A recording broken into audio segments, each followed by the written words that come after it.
ఎడారిలో సెలయేర్లు. ఆగస్టు 19వ తారీఖు. దుఃఖపడిన వారమైనట్లుండి ఎల్లప్పుడూ సంతోషించువారము. 2వ కొరింథీయులకు రాసిన పత్రిక 6వ అధ్యాయము 10వ వచనం. విచారానికి ఓ వింత అందం ఉంది.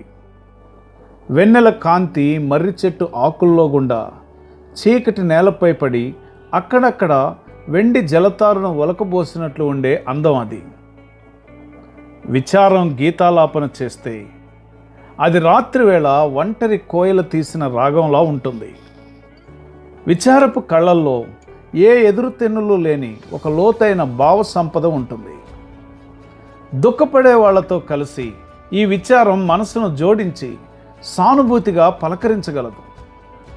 కానీ ఉత్సహించే వాళ్లతో కలిసి ఉత్సాహధ్వని చేయడం కుదరదు. సంతోషం కూడా సొగసైనదే. దాని అందం వసంత శోభ లాంటిది. దాని కళ్ళల్లో పసివాళ్ల అల్లరి నవ్వులుంటాయి. దాని తల వెంట్రుకల మీద పసిడి సూర్యకిరణాలు తళుక్కుమంటాయి. సంతోషం పాట పాడితే దాని ధ్వని తెల్లవారుజామున పక్షుల కిలకిల రావంలా ఉంటుంది. దాని అడుగులు అపజయమెరుగని విజేత అడుగుల్లా ఉంటాయి. ఉత్సహించే వాళ్లతో కలిసి సంతోషం ఉత్సాహధ్వని చేస్తుంది. కానీ ఏడ్చే వాళ్లతో కలిసి సానుభూతిగా ఏడవడం దానికి తెలియదు. మా ఇద్దరికి పొత్తు కుదరదు విచారం అంటుంది. ఎన్నటికీ కుదరదు సంతోషం అంటుంది. నా దారి సూర్యకాంతి పరుచుకున్న మైదానాల్లో, గులాబీలు పూసిన తోటల్లో, నేను నడిచే చోట స్వాగత గీతాలు ఆలపించడానికి కోయిల కంఠస్వరాలు సిద్ధంగా ఉంటాయి. నా దారి చీకట్లో, అడవుల్లో విచారంగా అంటుంది. చీకట్లో వికసించే పూలే నాకు కనిపిస్తాయి. రాత్రిలో వినవచ్చే నిశీది గీతాలే నాకు స్వాగతం పలుకుతాయి. సంతోషానికి నాకు సహవాసం లేదు. ఈ రెండు ఇలా మాట్లాడుతుండగానే ఒక ఆకృతి వాళ్ళ మధ్యకు వచ్చి నిలబడింది. ఆయన టీవీని చూసి ఆ పరిశుద్ధ సన్నిధి, శక్తి అనుభవైకవేద్యమై అవి రెండు ఆయన ముందు మోకరిల్లాయి. ఆయన సంతోషానికి రాజు. విచారం నోరు విప్పింది. ఈయన తలపై ఎన్నో కిరీటాలున్నాయి. ఈయన చేతుల్లోనూ కాళ్ళకి ఉన్న మేకులు, గాయాల గుర్తులు ఆయన సాధించిన ఘన విజయాన్ని చాటి చెప్తున్నాయి. ఈయన సమక్షంలో నేను పూర్తిగా కరిగిపోయిన అమర్త్యమైన ప్రేమగాను సంతోషంగాను రూపుదిద్దుకుంటున్నాను. నన్ను నేను ఆయనకు సమర్పించుకుంటున్నాను.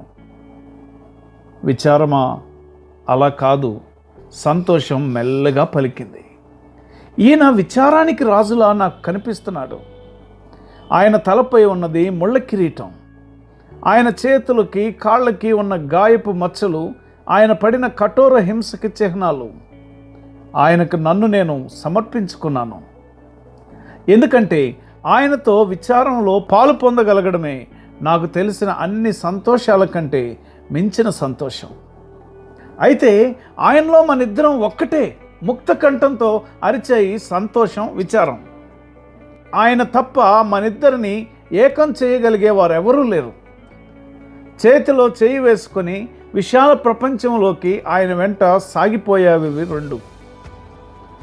గాలివానైనా, సూర్యుడు నవ్వే వెలుగైనా, వణికించే చలికాలమైన, పులకింపజేసే వసంతమైన, ఎప్పుడూ సంతోషిస్తూ ఆయన్ను అనుసరిస్తూ.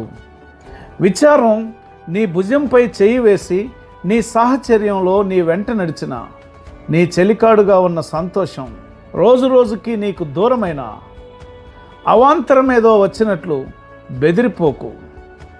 విచారం నీ కోసం దేవుని సందేశం. రేపటి రోజున దానికోసం కృతజ్ఞతలు చెప్తావు నీ దేవునికి. రాత్రిని ధరించి వచ్చిన దేవదూతే నీతో ఉన్న విచారం. విశ్వాసంతో నడవాలి, తనతో కలిసిమెలిసి. నీ జీవితంలో వచ్చిన ప్రతి కష్ట సమయంలో ఈ విచారం నాకెందుకని బాధపడకు. దుఃఖపడిన వారమైనట్లుండి ఎల్లప్పుడూ సంతోషించువారము. విచారాన్ని, సంతోషాన్ని రెండిటిని ఒకటిగా చేసే గొప్ప దేవుడు మనకున్నారు. ఆయన అడుగుజాడల్లో నీవు నడిస్తే నీ విచారం సంతోషంగా మారుతుంది. ఆమెన్.